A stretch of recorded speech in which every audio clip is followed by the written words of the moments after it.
My name is Kylie. Hi, my name is Olivia. Hi, my name is Gabby. Hi, my name is Ariana. Hi, my name is Selena. Hi, my name is Christina. Hi. Hello, we're Troop 3440. My name is Kelly. We would like to present our idea to you. Hi, my name is Chundi.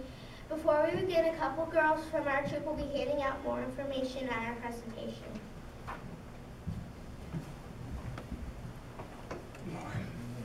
Is the mic on? Hand it to her. Is the mic on? Right.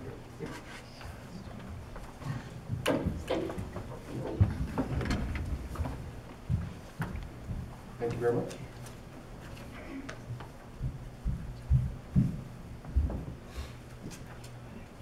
Hi, I'm Kylie, and I'm going to explain part of our community project to you.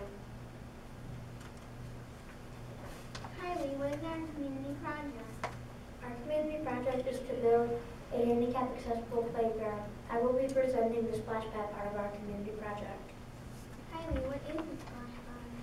A splash pad is a water playground with sprinklers everywhere. There will be a button to press to turn on to recycle the water. There will be no lifeguard needed due to low standing waters. There will be kids running and laughing and having fun.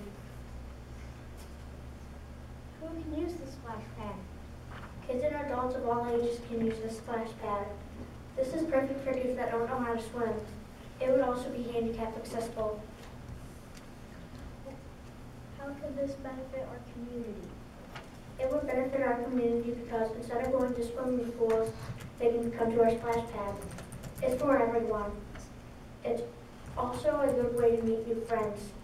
It would be handicap accessible and eco-friendly.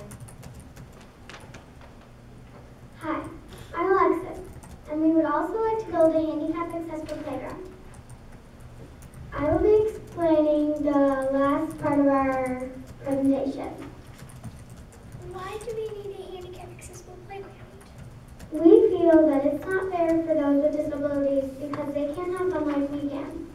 So that's why we want to build a handicap-accessible playground so that we can put a smile on their face. What fun things will it offer for handicapped? The playground will offer them swings that are safe, a merry-go-round for two people to enjoy, sandboxes to create sandcastles, fun things to exercise their arms, and ramps and bridges that lead to a tower to see what we see. Who can use the playground? Anyone can use the playground. It doesn't matter what age you are. Big or small, able to disabled, it's just a place for everyone to have fun. How can this bring our community together? We can make new friends, meet our neighbors. It's a way to keep kids active and bring communities together. It's also a place to exercise for free, enjoy the outdoors, and a good way to spend time with your family and friends. So long we do the best to make this happen and bring unity to our community.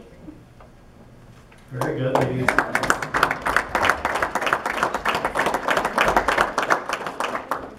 Thank you. Welcome. Does the committee have any questions for the girls?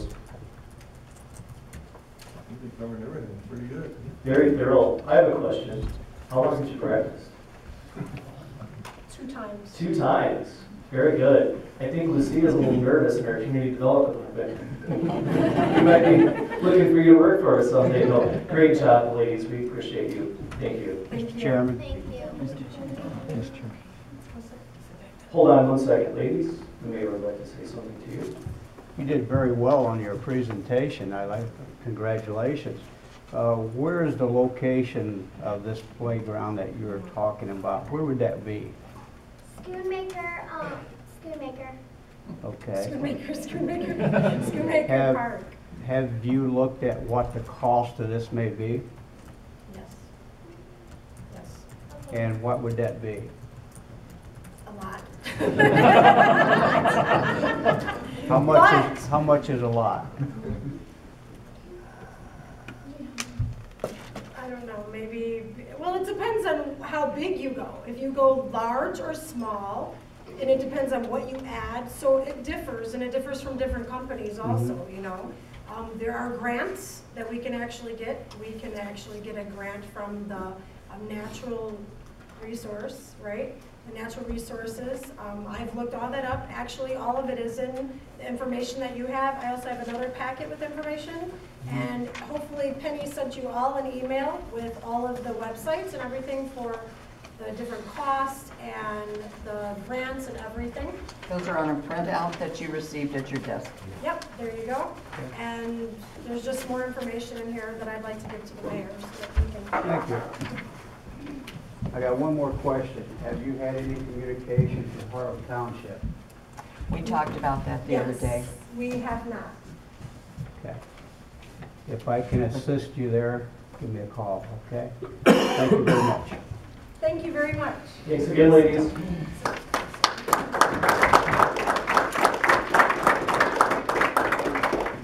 It's our last meeting of the Public Improvement and Safety Committee. We discussed an issue regarding a basketball hoop that had been actually cemented into a ground. At this time, I'd like to call on Public Works to talk to us a little more about what we've come to find about this situation. Okay? Thank you. At our last meeting, we were asked by a resident to review our encroachment ordinance and see if allowing basketball hoops in the right-of-way would be something we consider adding into that ordinance. Prior to the meeting, I handed out a couple documents there. One is a copy of our ordinance that lists the definition of the encroachment and then what's prohibited.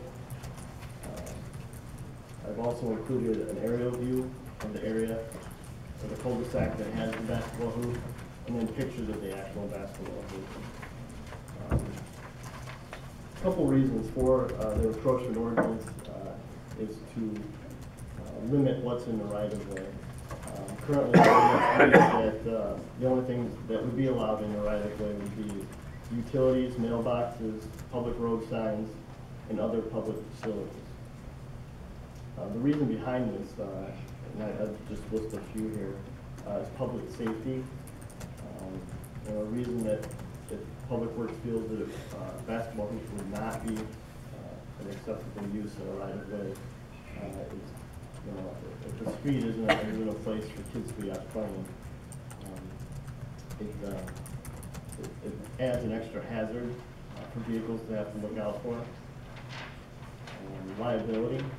Once you place a basketball hoop in the right-of-way, the village assumes some sort of liability there. If somebody were to get injured, if a vehicle were to hit the basketball hoop. Cul-de-sacs too are another problem area during snow events. Those right-of-ways are places for the village to store or plow the snow off the road. Once you start putting things such as basketball hoops in the right-of-way, that lessens that storage ability. It also adds an extra obstacle for the snowplow to avoid while plowing. If damage were to occur to the basketball hoop, I'm sure the homeowners would want that repaired. Lastly is aesthetics. I don't know that everybody in the neighborhood approves of the basketball hoop out in the roadway. Certainly the homeowner has a use for it, but the rest of the neighborhood may not want that in the right way. Thank you. And just looking at the picture, I mean, to reiterate here, this is actually cemented in. It's not a rollaway hoop that we sometimes will see in cul-de-sacs or sometimes people will use in roadways. It's pretty much a permanent structure until taken down, right? Correct. And from the picture I took there, you can also see there was a vehicle parked in the roadway at the time I took the picture. You can see how close the vehicle comes to that hoop. And then I'm guessing the basketball hoop portion of it's actually over into the roadway. That's correct. Garbage truck comes through, they might nip it. Yeah, the actual complaint came in from a mail carrier delivering mail through there. She was driving along the roadway. She had to swerve around it to get to the next one.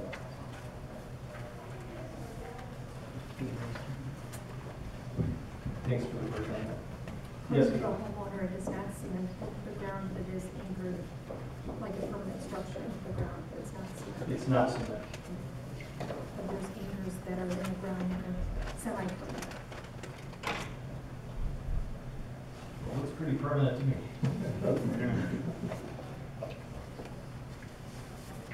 Any discussion in the committee? Yes.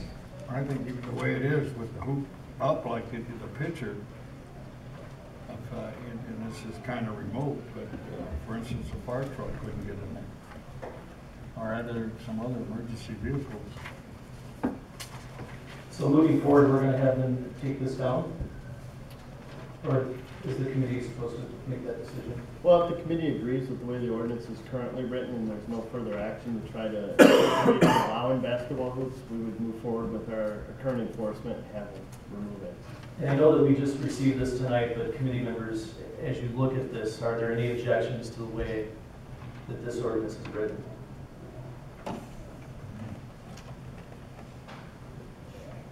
Hearing on there, I guess we would recommend that we move forward with taking the hoop down. Okay, we'll notify the homeowner. Thank you, Judge. Next, we'll move on to public comment. Is there anyone in the audience that would like to address the village for the good of this committee? All right, seeing no one, we'll entertain a motion to adjourn. So moved. Second. All those in favor? Aye. All right, meeting is adjourned.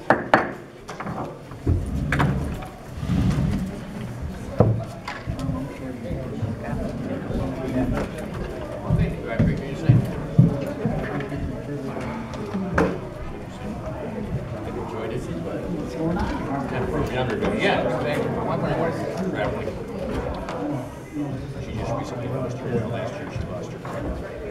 Just a couple years older. We got to talk about it. Getting tied down next 4 years. Well, thank you. Appreciate it. Thank you for the comment. Oh, yeah. Definitely. I appreciate it. All right.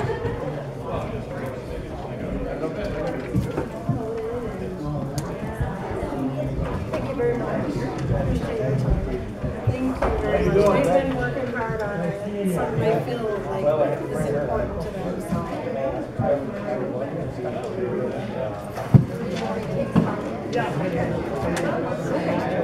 I did invite Mike here from the township, but I never got a reply back. I was hoping he was gonna make it. Yeah, I remember you called.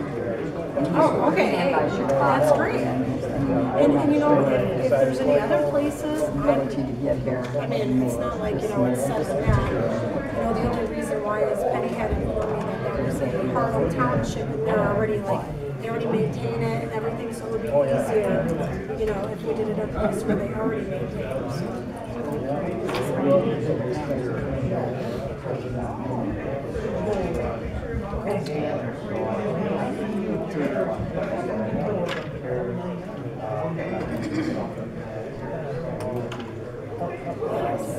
And the sad thing is that that park there is not accessible whatsoever for handicap at all, like at all.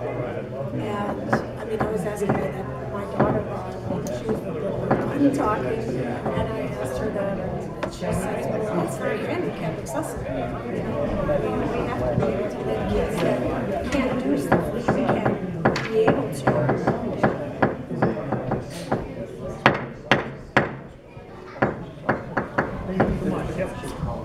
It's his fault. I'm just kidding, my kid.